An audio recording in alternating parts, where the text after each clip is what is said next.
Ada kisah cukup menarik, dialog antara orang India dengan orang Arab. Orang Arab ini bertanya kepada orang India, berapa persen sih jumlah muslimin di India? Orang India menjawab 10%. Orang Arab ini pun kemudian mengatakan, ini sedikit sekali, ini hadza qalil. Orang India nggak terima, ini banyak, bukan qalil, katsir. Tidak, qalil ini, sedikit, kata orang Arabnya. Rupanya orang Arab ini nggak tahu kalau 10% dari jumlah penduduk India itu berapa.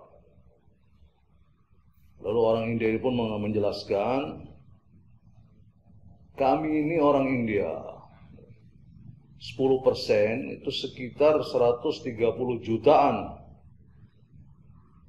ya muslim di India. Padahal Nabi itu kan orang Arab. Tapi kami orang-orang India masuk Islam sampai 100 juta lebih.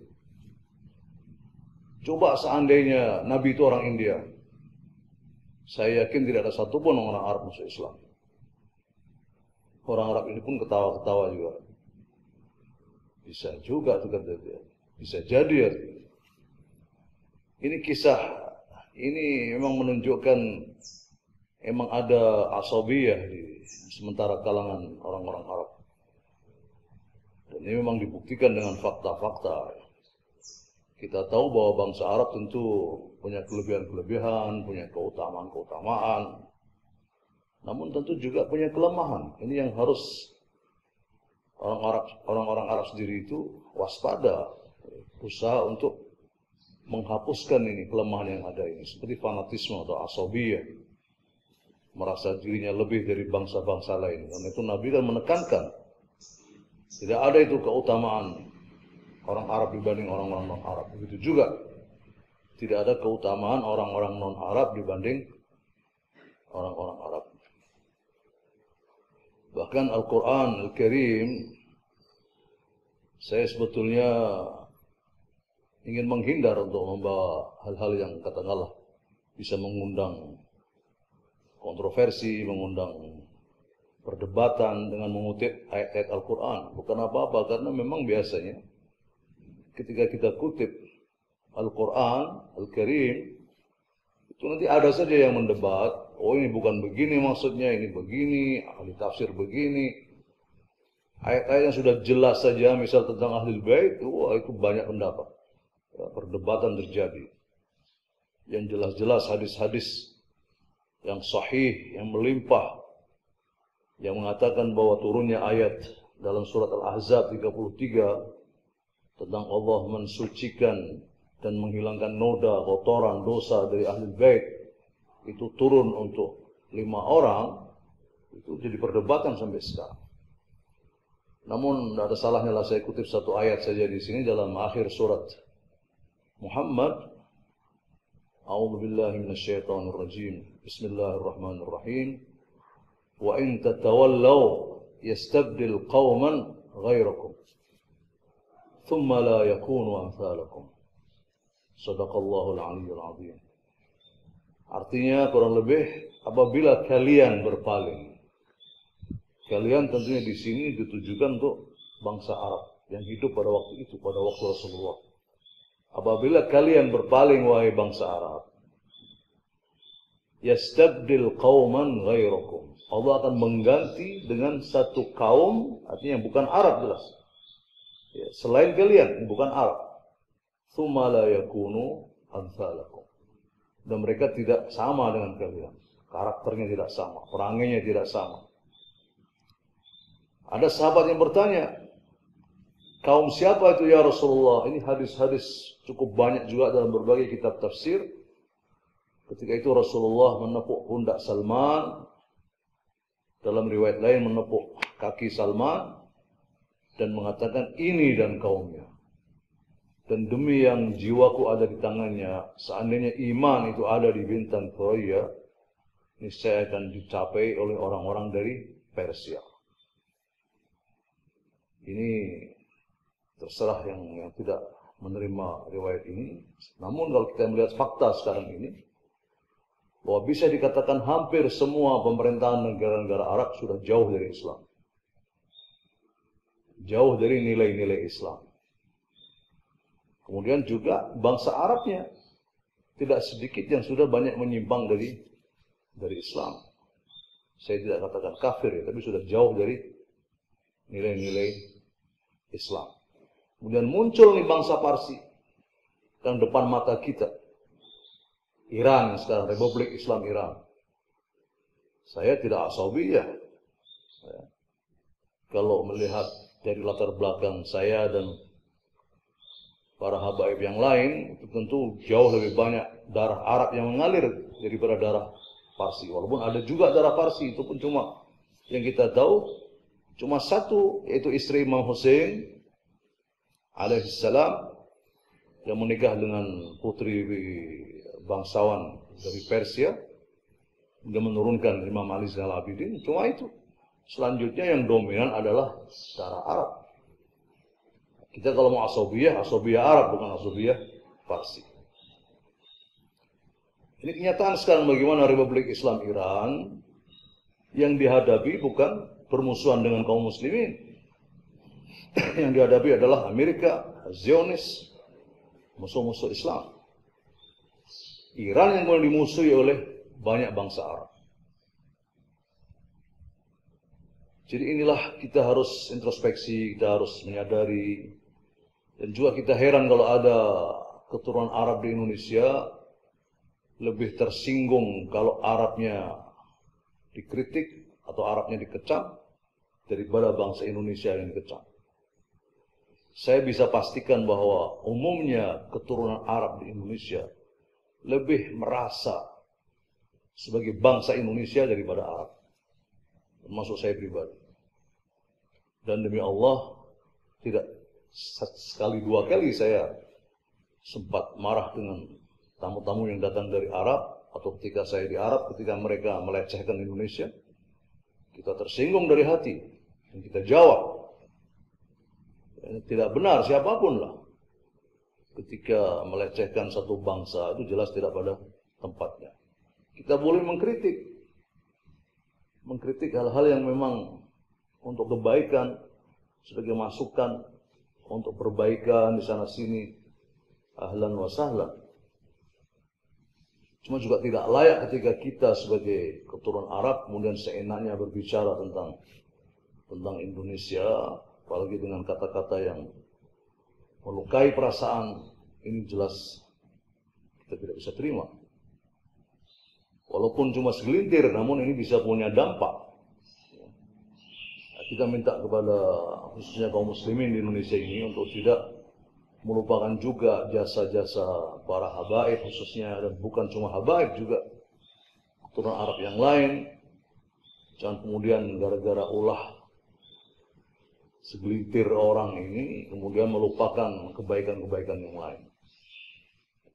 Kita memang zaman ini memang kita betul-betul mengalami penurunan secara umum dibandingkan dengan generasi orang-orang tua kita sebelum kita ini. Dan saya juga ingin menyampaikan bahwa sebetulnya kaum muslimin di Indonesia ini tidak perlu dikuliahin lagi, tidak perlu diajari untuk mencintai, menghormati habaib. Tidak perlu lagi.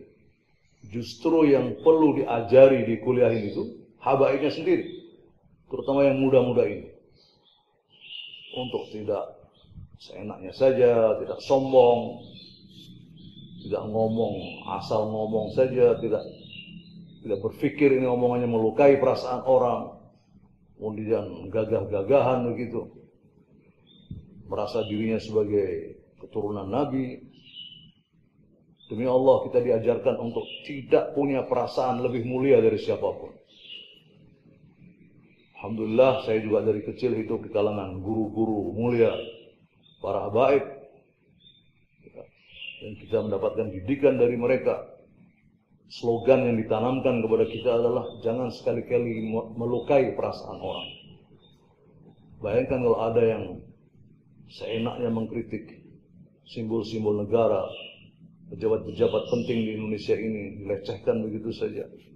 Tentu kita menyesalkan hal ini. Mudah-mudahan kita doakan, terutama yang muda-muda ini bisa sadar lah. Semakin tambah usianya semakin sadar. Gunakanlah kata-kata yang baik. Itu mestinya tidak perlu kita kuliahin hal-hal semacam ini.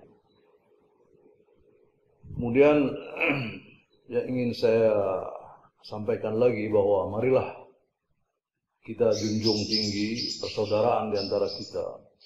Dan ini kami yang dianggap sebagai Syiah ya. Kami sudah buktikan. Saya yang hidup di kota kecil misalnya, kita jaga persaudaraan dengan siapapun. Ini kita bisa buktikan. Misalnya ketika saya punya hajat, ketika saya menikahkan anak saya misalnya, datang berbagai kalangan.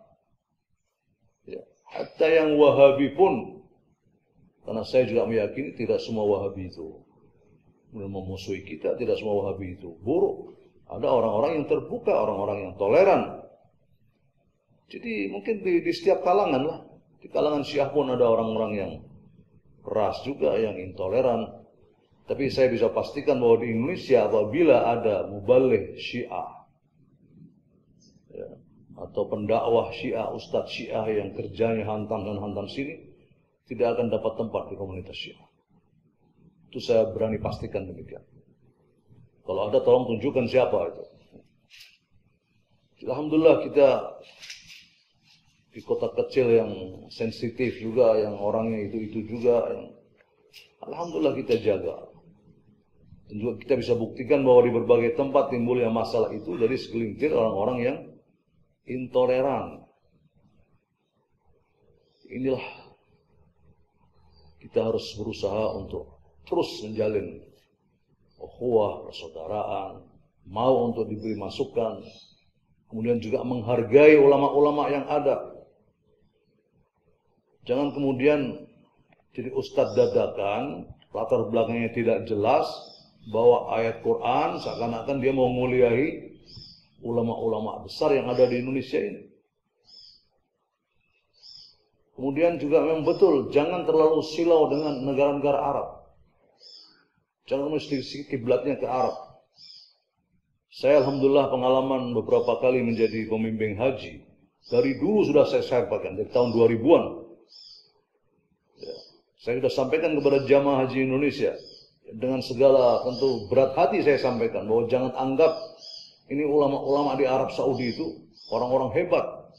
Demi Allah sudah saya katakan pada waktu itu, bahwa banyak tokoh-tokoh kiai ulama di Indonesia lebih alim daripada yang di Arab Saudi. Saya lihat sendiri, saya mengikuti khutbah Jumat mereka, saya mengikuti ceramah-ceramah mereka. Yang dibicarakan itu saja, bid'ah, syirik, haram, bid'ah, syirik, haram. Kumpul jemaah haji seluruh dunia, khotibnya masih bicara jangan pergi ke dukun, jangan pakai jimat. Itu yang saya dengarkan sendiri, saya paham. Jadi hargailah bangsa ini, hargailah ulama-ulama yang ada di Indonesia ini. Jangan merasa dirinya lebih ngerti tentang Islam ini. Rasulullah kan sudah mewasiatkan itu. Ya, Allah merahmati orang yang tahu kadar dirinya. Saya bicara ini ya dari pengalaman yang saya alami. Dan khusus saya tujukan kepada anak-anak muda khususnya habaib ini untuk belajar. Jangan ngajari orang lain dulu. Orang yang mengajari diri sendiri, mendidik diri sendiri lebih layak untuk dihormati dan dimuliakan daripada yang ngajar orang lain. Jadi jangan kemudian banyak muliai orang-orang supaya cinta habaib, kuliahi diri sendirilah. Anda sudah layak kemudian menyandang melekatkan gelar Habib, tampil sebagai ulama, menasihati orang-orang, sudah layak belum? Nasihati diri sendiri lebih dahulu. Saya demi Allah tidak ada motif apa-apa. Ini sebagai panggilan tanggung jawab. Ya, mudah-mudahan ada manfaatnya. Dan insya Allah dalam kesempatan lain ya kita bisa berbicara lebih banyak lagi insya Allah ta'ala. Mohon maaf yang sebesar-besarnya. Wassalamualaikum warahmatullahi wabarakatuh.